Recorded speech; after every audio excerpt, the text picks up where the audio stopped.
Bonjour mes bien-aimés, soyez bénis dans le puissant et précieux nom de notre Seigneur Jésus-Christ, le Créateur de toutes choses, le premier, le dernier, le commencement et la fin. Nous sommes exactement le jeudi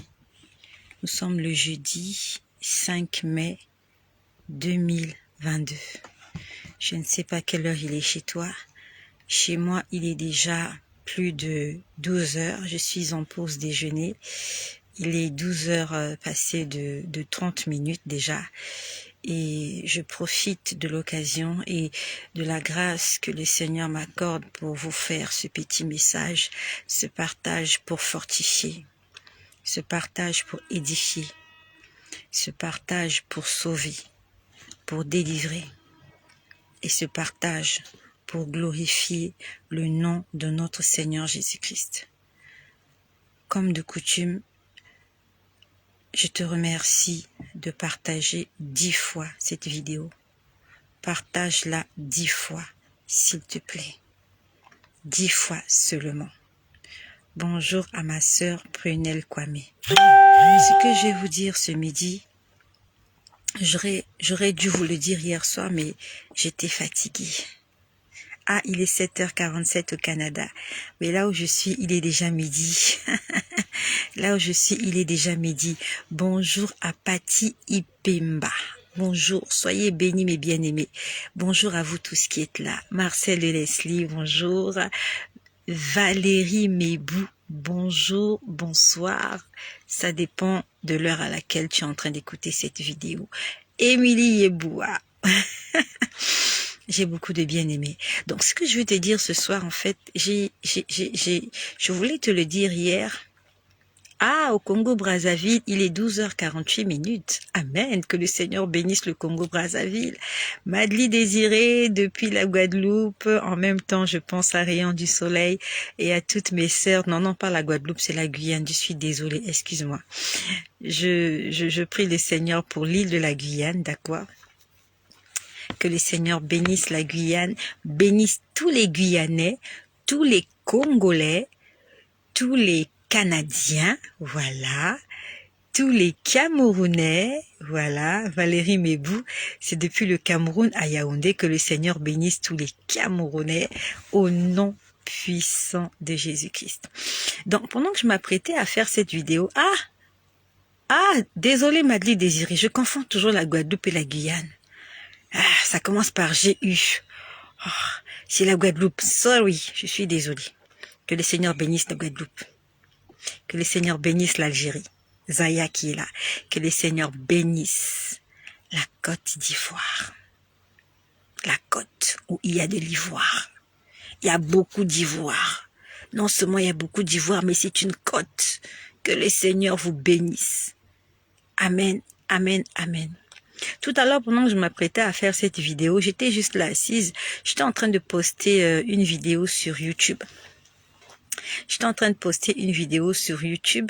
Et pendant que j'étais en train de poster la vidéo, je crois que voilà, pour ceux qui sont abonnés aussi sur YouTube, nous avons une chaîne. C'est aussi Tu vas le leur dire.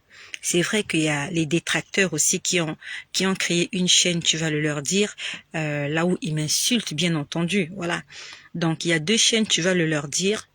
Il y a une chaîne qui nous appartient, où c'est écrit en minuscule, et il y a une chaîne, Tu vas le leur dire, où c'est écrit en majuscule.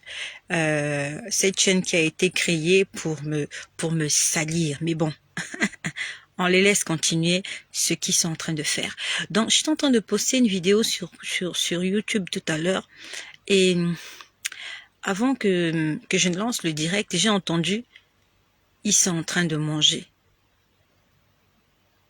J'ai entendu, ils sont en train de manger.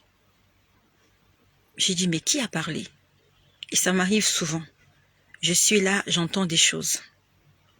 C'est pour ça que nous devons avoir l'esprit de discernement. C'est très important d'avoir l'esprit de discernement. J'ai entendu, ils sont en train de manger.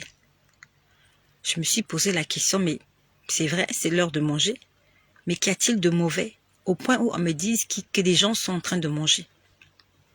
À ce moment-là, je demande au Seigneur, je dis, Seigneur, qui est en train de manger?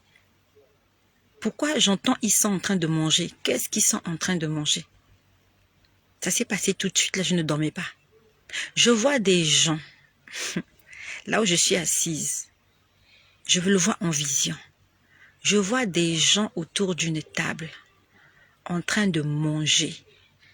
Ils étaient en train de sucer les os là. Tu sais, quand tu manges le poulet, l'os du poulet là. Mais non, c'était même pas le poulet. C'était même pas le poulet. Parce que l'os du poulet, il est tout petit. Ça ressemblait.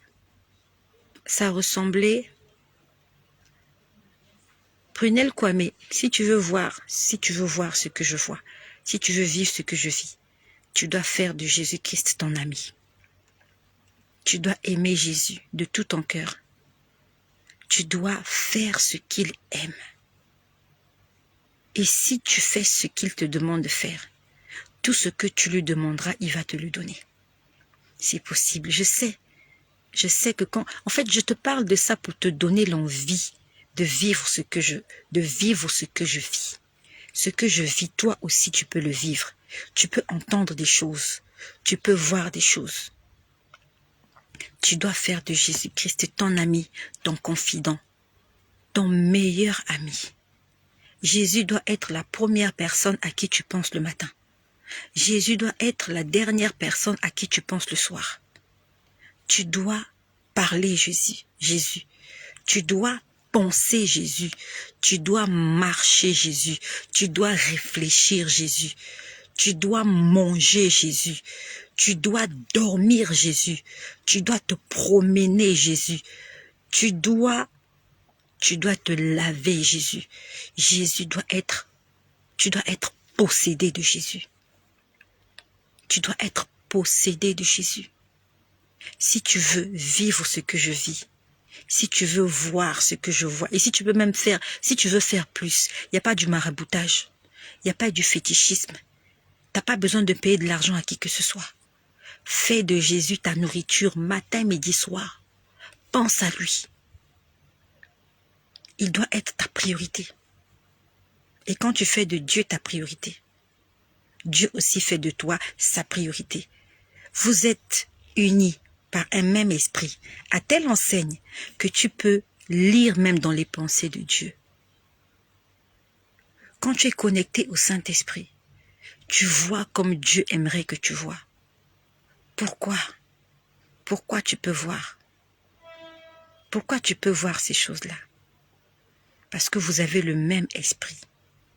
L'esprit de Jésus habite en toi. Ça veut dire que tu peux tu peux connaître les sentiments du Père. Ce que Jésus ressent, c'est ce que tu ressens. Ce que Jésus voit, c'est ce que tu vois. Ce qui le fait pleurer, ça te fait pleurer. Ce qui lui fait sourire, te fait sourire. Ce qui lui fait de la peine, te fait de la peine, parce que vous avez le même esprit. La Bible nous dit que le Saint-Esprit sonde tout, même les profondeurs de Dieu. Lorsque tu as le Saint-Esprit, non seulement tu as le Saint-Esprit, mais tu es rempli du Saint-Esprit. Tu peux entendre même quand Dieu pense. Parce que le Saint-Esprit qui sonde toutes choses, même les profondeurs de Dieu, te révèle ce que Dieu est en train de penser là où il est. La Bible nous dit que personne ne connaît l'heure, personne ne connaît le jour. Mais je peux te garantir que si tu es rempli du Saint-Esprit, tu peux entendre cette petite voix qui peut te dire « Jésus vient demain à 10 heures ». C'est possible. Et raison pour laquelle je veux rester connecté à cet esprit-là. Parce que je sais que quand je suis connecté à cet esprit, rien ne m'échappe. Je suis au courant de tout. Même s'il n'y a que le Père qui est au courant. Jésus a dit, les anges ne sont pas au courant. Jésus même, il a dit, même moi je ne suis pas au courant. Il a dit, seul le Père est au courant. Et le seul qui sonde les profondeurs du Père, c'est le Saint-Esprit. Et si tu es connecté au Saint-Esprit, il te dira ce que le Père pense faire demain. Si demain, le Père décide d'ouvrir les écluses des cieux et que Jésus descende prendre son épouse, le Saint-Esprit peut venir te chuchoter ça à l'oreille. Tu vas le prendre comme de la blague. Mais ça ne sera pas de la blague, ça sera l'intimité que tu as avec Dieu. Il peut te dire, demain, à 10 heures, Jésus reviendra. Seuls ceux qui ont une intimité avec Jésus peuvent entendre ce genre de choses. Jésus, quand il prenait son dernier repas avec les disciples, il leur disait, bientôt le Fils de l'homme sera livré aux pécheurs. Ils vont le maltraiter. Ils vont le tuer, mais 3 jours plus tard, il ressuscitera. C'est vrai qu'ils l'ont parlé quand il prêchait, mais les gens ne faisaient pas attention. Parce que pendant qu'il le disait, il enseignait, il disait beaucoup de choses. Mais dans l'intimité, avant de se séparer avec les disciples, il leur avait dit, « Celui qui doit me trahir arrive. » Les disciples étaient au courant qu'il y avait quelqu'un qui venait pour trahir Jésus. Ils le savaient, même si, en fait, ils ne faisaient pas attention, ils n'étaient pas attentifs. Jésus, jusqu'au dernier souffle, leur a dit, il y a quelqu'un qui va me trahir et cette personne est parmi vous. Et aujourd'hui, c'est ce qui se passe. Jésus est en train de nous avertir. Je suis en train de revenir. Ce que les disciples ont fait au jardin de Gethsémane, c'est ce que les disciples d'aujourd'hui sont en train de faire. Jésus leur dit, veillez et priez, car l'heure arrive où le Fils de l'homme vous sera enlevé. Ils étaient en train de dormir. Et c'est ce que Jésus fait aujourd'hui. Il est en train de nous parler dans le jardin de Gethsémane.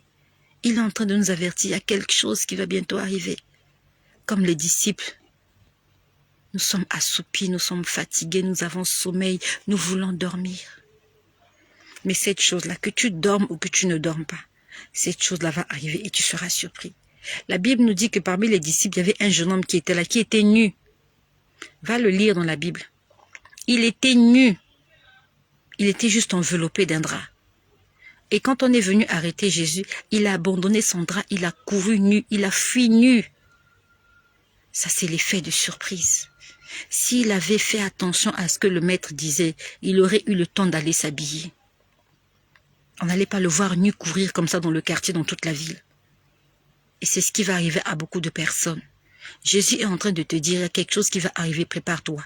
Toi, tu es en train de dormir nu. Et quand la chose va arriver, les gens verront ta nudité. Le Saint-Esprit parle. Tout à l'heure, il m'a dit, ils sont en train de manger. J'ai dit, Seigneur, mais qui est en train de manger? Je vois des gens en train de se régaler. Ils mangeaient comme des sauvages. C'était pas du poulet. Ça ressemblait à la viande de porc. Parce que moi, j'aime manger la viande de porc. Je suis désolée pour ceux qui vont dire que la viande de porc, que c'est impur. Je suis désolée. La Bible nous dit que tout ce que Dieu a créé est bon. Moi, je mange le porc. Moi, je mange le saucisson.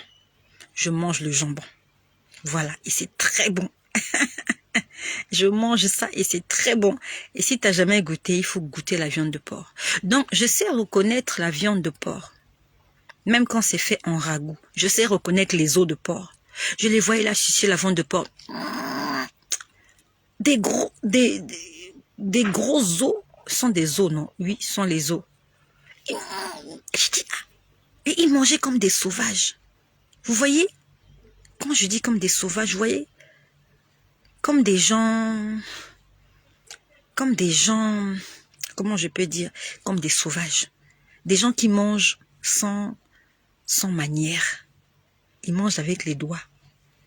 La nourriture coule là. Vraiment comme des sauvages. On dirait des gens qui ont passé des jours sans manger. Hein? Quand tu donnes de la nourriture à quelqu'un qui a passé des jours sans manger, la façon dont il mange là, sans respect. Il ne respecte pas l'environnement. Il ne respecte même pas la nourriture qu'il est en train de manger. Il mange comme un sauvage. Et les gens là mangeaient comme un sauvage. Et tu sais comment ils étaient habillés? Ils étaient habillés avec des chiffons. Ils étaient habillés en haillons. Voilà, c'est le mot même. Ils étaient habillés en haillons, des chiffons. Ils étaient en train de manger la viande. Je dis, Seigneur, c'est quoi cette image-là? Qu'est-ce qui se passe? Le Seigneur me dit, pas loin d'ici, il y a une réunion de sorciers qui est en train de se faire à midi. Toi, tu crois que les sorciers ne se retrouvent qu'à minuit? Ils se retrouvent aussi à midi. Ils sont en train de déguster une personne qu'ils ont sacrifiée la semaine dernière. Cette personne a été sacrifiée non loin de là où je travaille. Comment je le sais? C'est le Seigneur qui me l'a dit. Je travaille dans une zone industrielle. Je ne sais pas tout ce qui se passe autour de moi, je ne sais pas. Mais le Seigneur m'a dit tout de suite qu'il y a un monsieur qui est mort, non loin d'ici, dans la zone. Il travaillait non loin d'ici. Il est décédé la semaine dernière.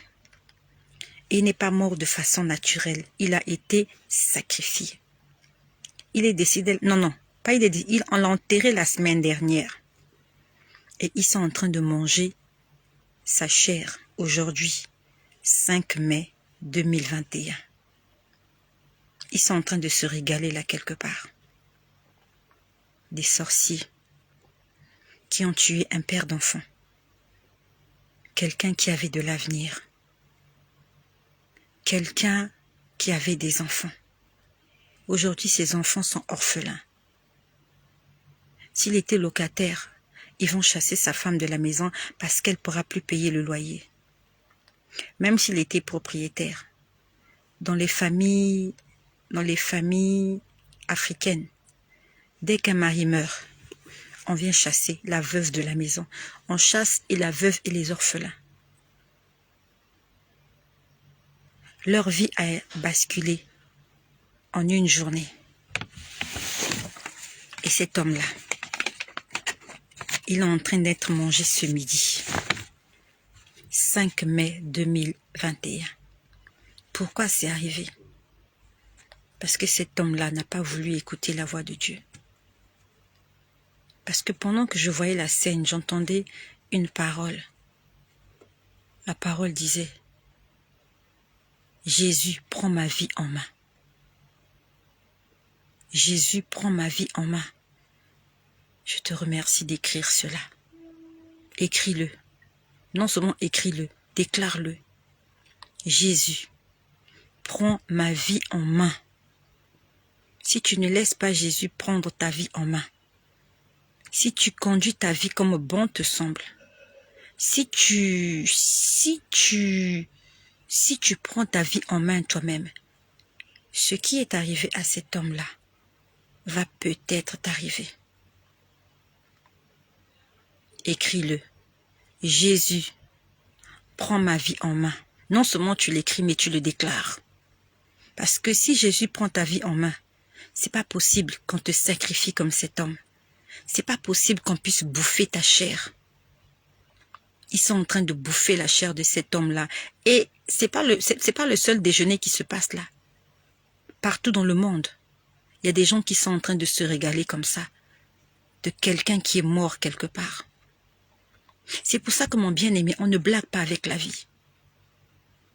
La Bible nous dit qu'on ne se moque pas de Dieu. Ce qu'un homme aura sémé, il le moissonnera. Aujourd'hui, le Seigneur est en train de toquer à ta porte.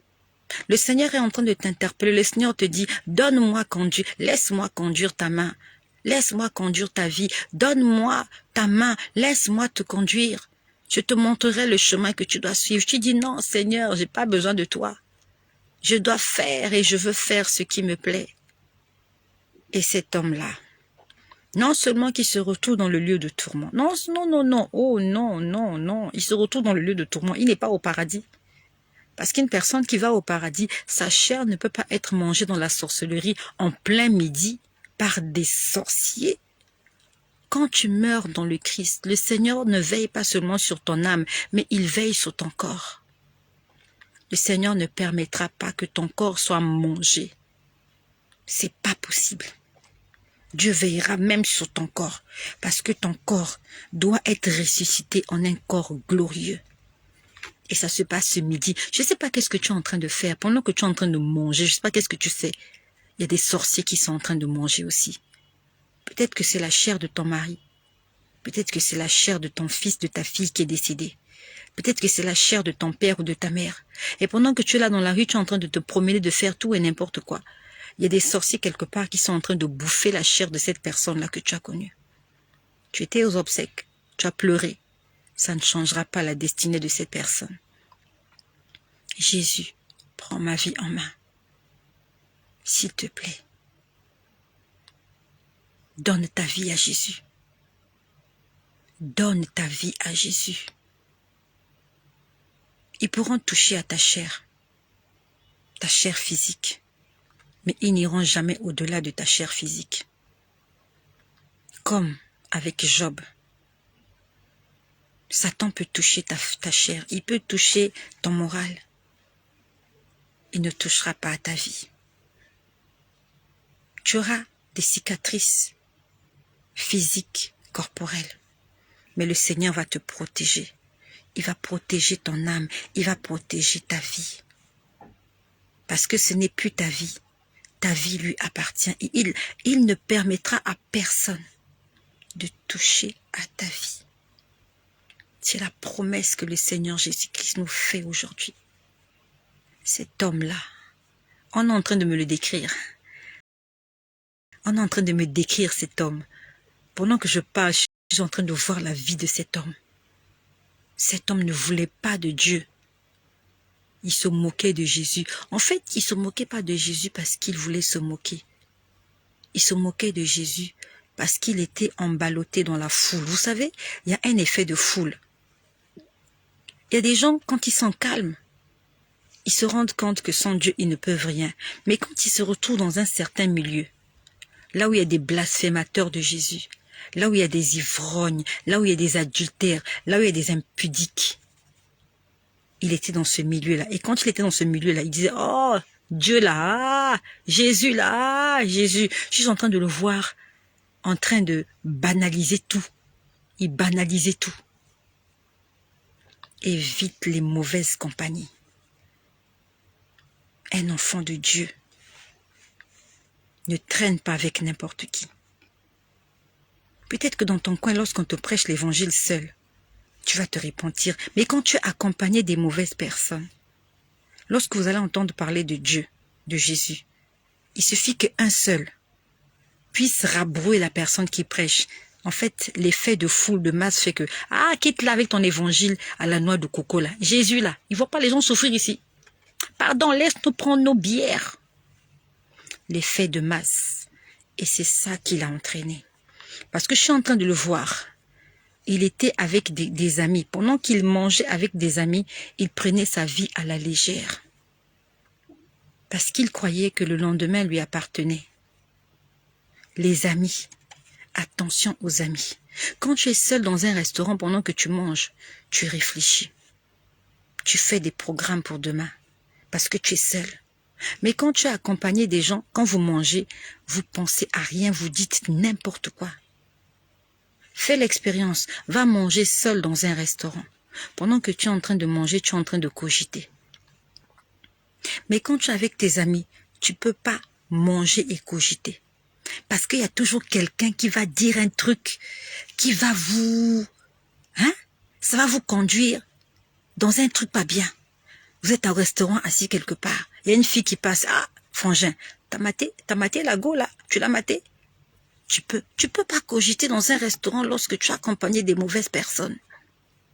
T'as maté la go là. Après, ça devient un sujet. Ah, mais hier j'ai rencontré une là. Ah, mais moi ce soir j'ai rendu qu'une. Mais c'est fini.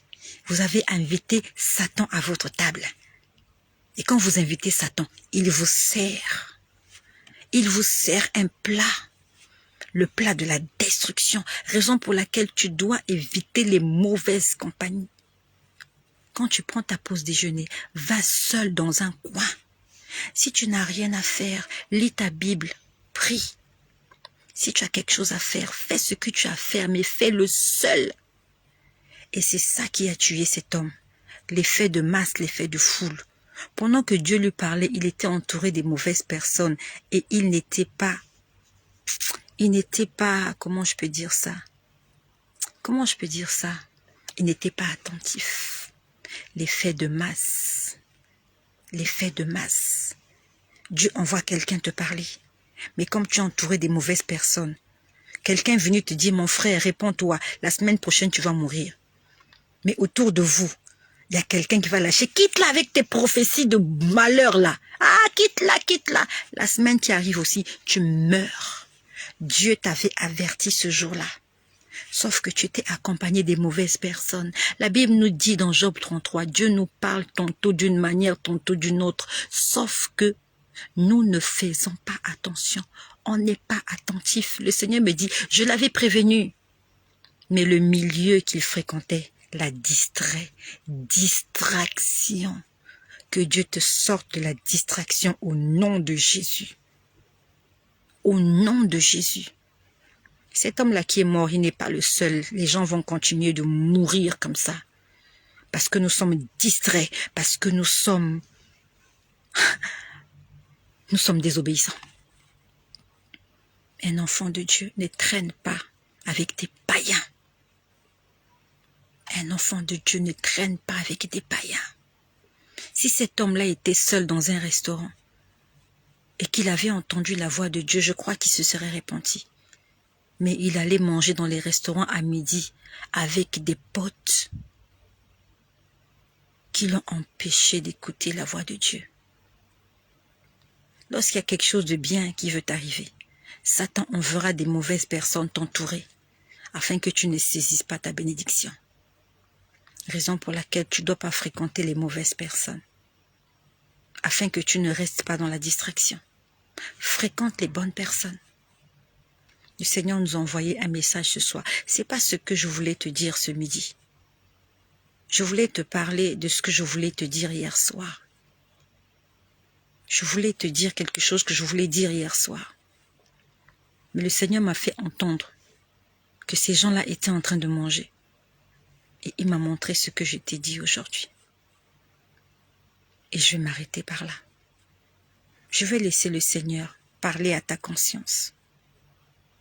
Que le Seigneur parle à ta conscience. Il faut que tu saches que ce qu'un homme aura sémé, il le moissonnera. Peut-être que comme cet homme-là, Dieu est en train de t'interpeller, ça fait longtemps. Tu ne veux pas écouter. Tu refuses d'écouter. Parce que tu es entouré des mauvaises personnes qui te donnent de mauvais conseils. Des gens qui te font entrer dans la distraction. Je suis en train de voir le tribunal. Qui a un problème au tribunal? Est-ce qu'il y a quelqu'un qui a un problème au tribunal? Je suis en train de voir le tribunal. Tribunal de grande instance. Est-ce qu'il y a quelqu'un ici, soit tu travailles au tribunal ou tu as un problème au tribunal? Apparemment, vous me recevez en différé. Nous sommes déjà à 53 personnes et j'espère qu'on est déjà à 530 partages. S'il te plaît, fais-le pour Jésus, fais-le pour Dieu. Partage 10 fois. Je suis en train de voir le tribunal. Je vois le tribunal et je vois la banque. La banque. Je vois le tribunal, je vois la banque. Est-ce qu'il y a quelqu'un qui a un problème avec la banque ou tu travailles en banque? Ou alors tu as un problème au tribunal ou alors tu travailles au tribunal? Est-ce qu'il y a quelqu'un dans cette situation ici? La banque. Je suis en train de voir la banque et le tribunal.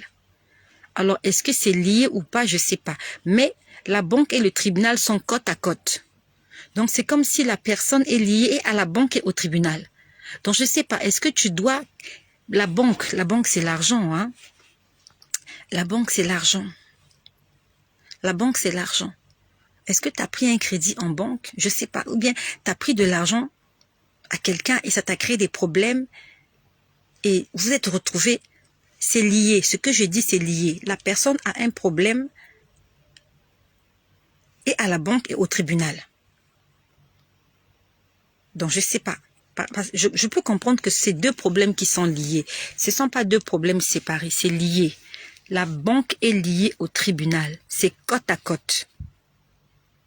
Donc, est-ce que c'est un problème d'argent qui t'a amené au tribunal? Parce que je vois le tribunal collé à la banque. Et quand on parle de banque, on parle de money. Money. Et quand on voit le tribunal, il y a une plainte, il y a un jugement, il y a un dossier, il y a quelque chose, je ne sais pas.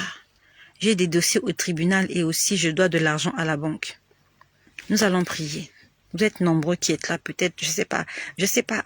Si le Seigneur a montré ce qu'il veut prier, c'est qu'il veut qu'on prie pour quelqu'un ce soir qui a des problèmes, soit au tribunal. Le Seigneur ne me montre pas Est-ce qu'il s'agit d'un homme ou d'une femme?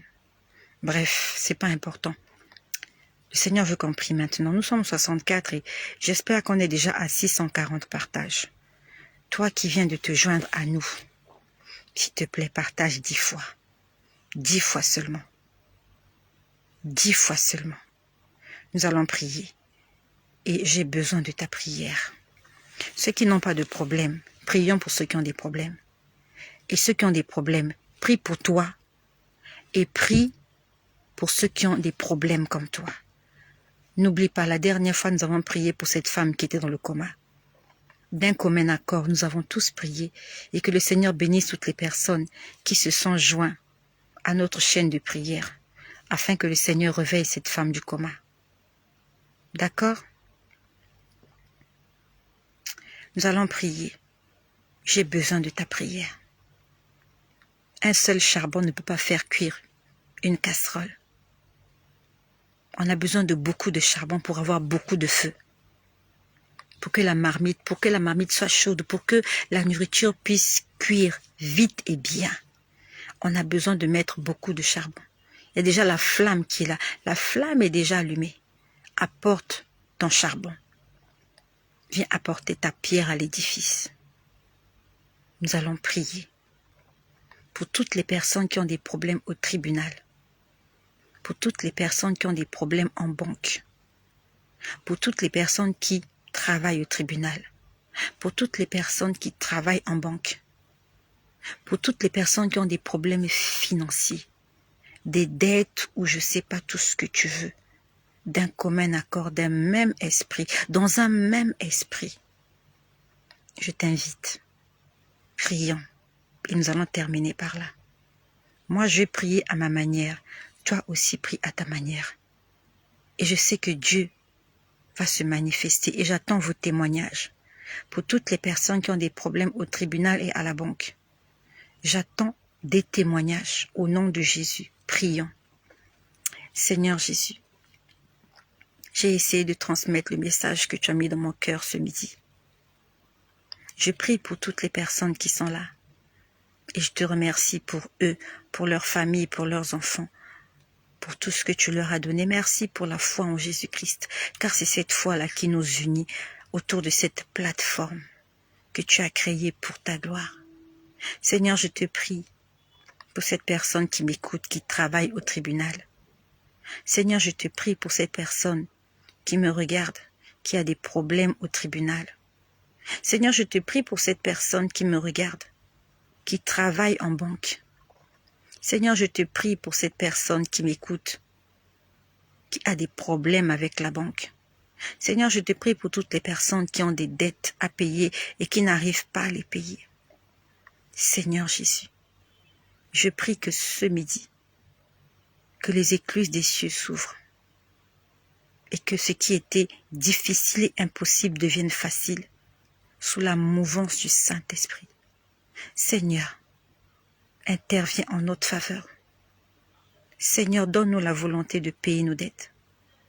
Donne-nous les moyens de résoudre nos problèmes en étant conduits par l'Esprit de vérité. Je détruis toutes les murailles dimensionnelles qui ont été bâties. Je détruis tous les murs qui ont été construits. Seigneur, je remblais tous les obstacles. Je détruis, j'écrase les montagnes. Je stoppe l'activité des ténèbres dans la vie de mon frère qui m'écoute ce midi. Je stoppe l'activité des ténèbres dans la vie de ma sœur qui m'écoute ce midi. Seigneur, donne du travail à ceux qui n'en ont pas. Seigneur, permets à toutes les personnes en difficulté de faire face à tous les problèmes qu'ils vont rencontrer.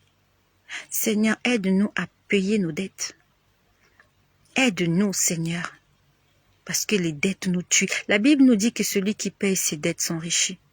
Seigneur, fais de nous des hommes riches. Fais de nous des femmes riches, parce que nous avons soldé nos dettes. Seigneur, aide-nous à ne pas salir ta réputation. Aide-nous à ne pas salir ton nom. Aide-nous à faire de notre personne, de notre vie, un témoignage vivant, afin que des hommes et des femmes soit attiré par le reflet de notre vie sur cette terre. Seigneur Jésus, aide-nous que les dossiers qui étaient bloqués au tribunal, au nom de Jésus, s'il y a quelqu'un qui s'est assis sur le dossier de ma sœur qui m'écoute, au nom de Jésus, s'il y a quelqu'un qui s'est assis sur le dossier de mon frère qui m'écoute, que ce soit pour un poste d'emploi, dans une banque, ou dans un palais de justice, ou pour un problème en justice, s'il y a quelqu'un qui est assis sur son dossier, au nom de Jésus, ce midi, je déclare que cette personne est frappée d'hémorroïdes spirituelles. S'il a posé ton dossier sur son siège et qui s'est assis dessus, maintenant que je parle, il va avoir des hémorroïdes spirituelles. Il va se lever, il va prendre ton dossier et le traiter.